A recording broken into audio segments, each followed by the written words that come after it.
had to be you. It had to be you.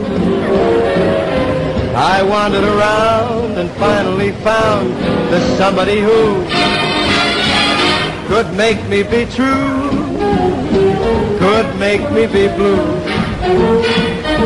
could even be glad just to be sad thinking of you. I never, ever woke up in the morning and thought, that's it, I simply have to be an actress too, darling, or I will simply die. Does that surprise you? I'm sure it must. But you see, I did not become an actress because I thought I'd fail, but rather because I knew that all actors, in fact everyone to do with the theatre, was stark, staring bonkers, and I did not want to join their ranks. It just never happened. That moment when a child looks in awe upon her parent and thinks, oh yes, that's for me, I'm going to be just like her. You'll take this badly, I'm sure, as an insult, a reprimand, or bitchy criticism, and it's really none of these.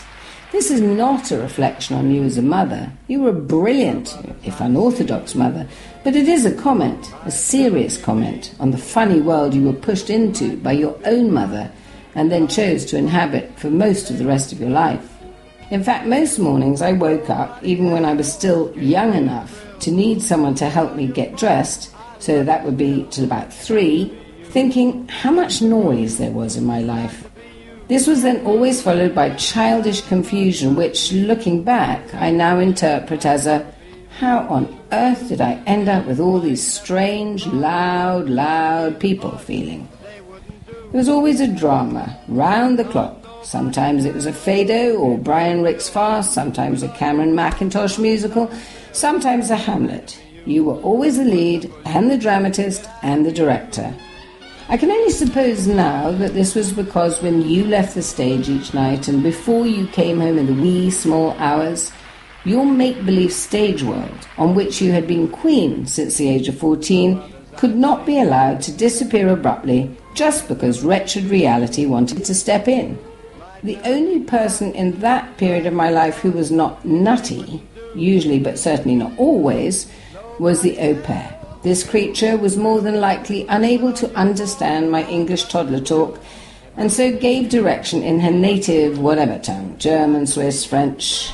Some of those, though, came to work for you because they spoke no English at all, and came precisely because they knew you, my mother, was an actress who could perhaps bring them up to fluency faster than anyone else might. Seeking anything but a quiet life, therefore, and sometimes even hankering for life on the stage themselves, they slipped right into the noisy melee, joining in the daily crescendo of cacophony which was brought only to a halt when you left after my tea time to go back to the theatre. I was, sometimes I'm sure, genuinely puzzled as to where you really lived. The house where I spent all my time, when not at a park, at a toddler dancing class, or being pushed around in a pushchair. Perhaps you really lived in that other full house, the one I always heard you talk about as you waved goodbye on the way out of the door. In your other house, I knew others came to whoop and holler too, 6 evenings a week, and on matinees. And on matinees you left the house after my lunch, not after my tea.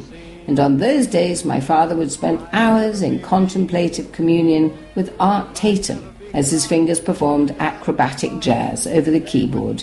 That was in a drawing room where he was not to be disturbed. Most people, I imagined, lived in 2 houses that were always noisy then. That must be it. When my father also left the house too to join you after the show, the au pair was so bemused by the silence that she had to turn on the wireless full tilt just to compensate for the lack of decibels. Only the night and sleep provided quiet, but even now silence fills me with dread. With all your faults, I love you still. It had to be you, wonderful you. It had to be you.